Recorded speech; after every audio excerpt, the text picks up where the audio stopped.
You could look at any existing socialist country. If you don't want to call them socialist, call them whatever you want. Post-capitalist, whatever. I don't care. Call them camels, window shades. Doesn't matter. As long as you know the countries we're talking about. You can look at any one of those countries, and you can evaluate them in several ways. One, comparing them to what they had before. And that, to me, is what's very compelling. That's what's so compelling about Cuba, for instance. When I was in Cuba, I was up in the Escambray, which is like the Appalachia of Cuba, very rugged mountains. The people, very poor they were. And I said to this campesino, I said, "Do you like Fidel?" And he said, "Sí, sí, with all our souls." I remember his gesture, with all our souls. I said, "Why?" And he pointed to this clinic right up there on the hill, which we had visited. He said, "Look at that." He said, "Before the revolution, we never saw a doctor. If someone was seriously ill, it would take 20 people to carry that person, because you'd go day and night. It would take 2 days to get to the hospital. First, because it was far away, and second, because you couldn't go straight. You couldn't cross the latifundio lands. The boss would kill you, so you had to go like this. And often when we got to the hospital, the person might be dead by the time we got there. Now we have this clinic up here with a full-time doctor. And today, a doctor in Cuba, when you become a doctor, you've got to spend 2 years out in the country. That's your dedication to the people. And a dentist who comes 1 day a week. And for more serious things, we're not more than 20 minutes away from a larger hospital. That's in the Escambray. He said, "That's freedom. We're freer today. We have more life." And I talked to a guy in Havana who says to me, "Before, all I used to see here in Havana, you call this drab and dull. We see it as a cleaner city. It's true, you got the paint is peeling off the walls, but you don't see kids begging in the streets anymore, and you don't see prostitutes. All we used to have was prostitutes. Prostitution used to be one of the biggest industries. And today, this man is going to night school." He said, "I can read.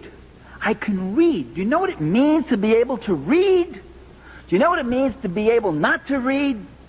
I remember when I gave my book to my father, I dedicated a book of mine, Power and the Powerless, to my father. I said, "To my father with my love." Gave him a copy of the book. He opened it up, looked at that. He'd only gone to the 7th grade. He was a son of an immigrant, a working-class Italian.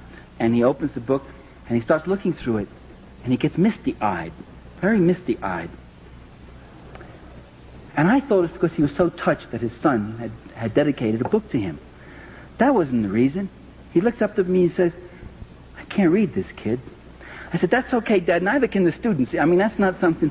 I mean, don't worry about that. I wrote it for you. I mean, it's your book, and you don't have to read it. You know, it's a very complicated book, an academic book."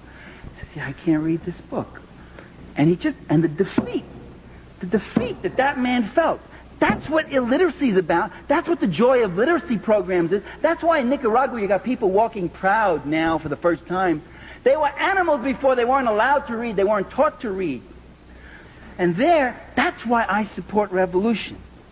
The revolution that feeds the children gets my support. Not blindly, not unqualifiedly.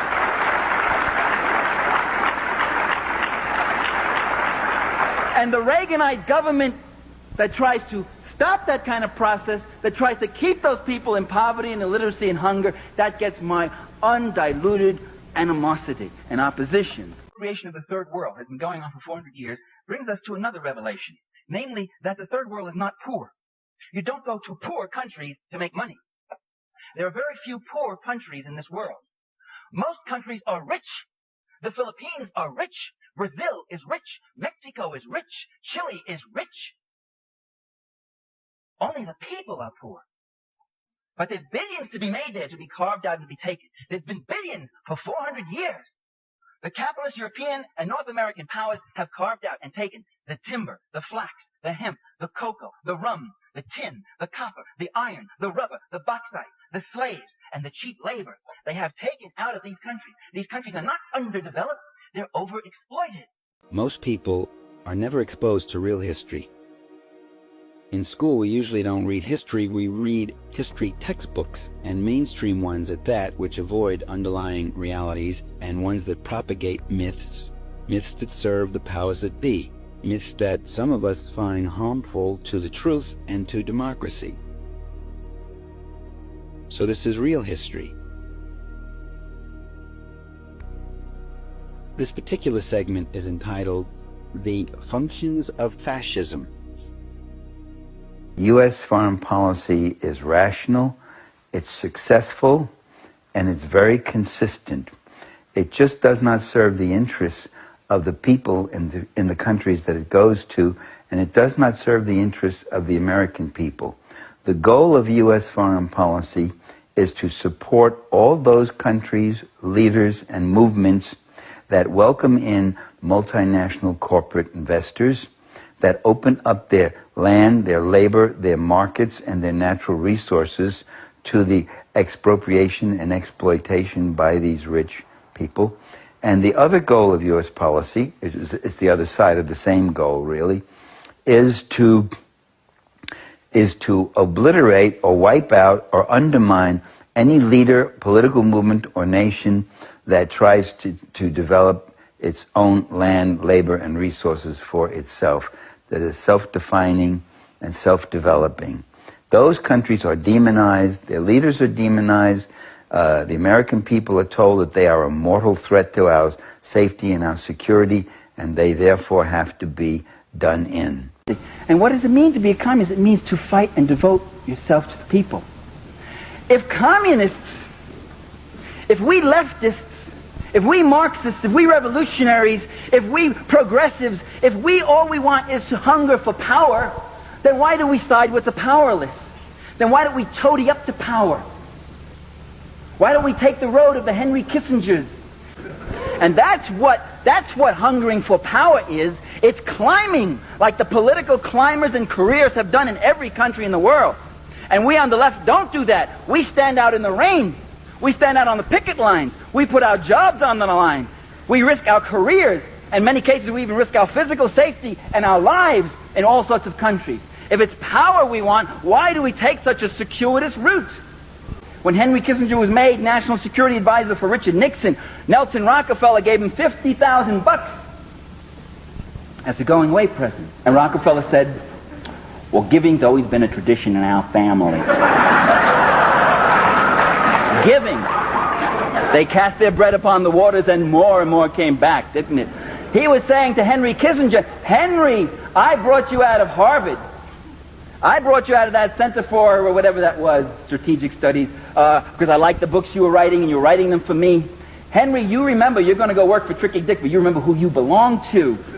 And that's what hungering for power is. It's climbing like the political climbers and careers have done in every country in the world. If the Russian Revolution hadn't happened, Herbert Hoover would have been one of the richest men in the world. And years later, when he was President of the United States in 1931, when 1/3 of this country was unemployed, when people didn't have enough to eat, when people were driven to the edge of desperation, President Herbert Hoover said to the San Francisco Examiner, he said, my greatest ambition in life is to see the overthrow of Bolshevism in Russia. There came, with the Russian Revolution, a break in the fabric of international capitalist history. There now was a country where the unwashed, where the workers of Petrograd and Moscow were actually taking over, where they were actually taking over the land, the labor, the technology, and the resources of their country, where communists were coming in to power. And there's a remarkable correspondence between Secretary of State Lansing and President Woodrow Wilson, in which Lansing says, the Bolsheviks are wanting in political virtue. They would preach to the ordinary man that he might elevate himself through political means rather than by dint of hard work. This would be a most unfortunate example to the common man in our country and other countries. They understood what was the threat. The Americans themselves, the American ruling class, had very little didn't have all that much. I told you about Hoover and a few other speculators, other people like that. But they joined in with 14 other nations to invade the Soviet Union, to overthrow the socialist government that had just been put in after the Tsar was overthrown.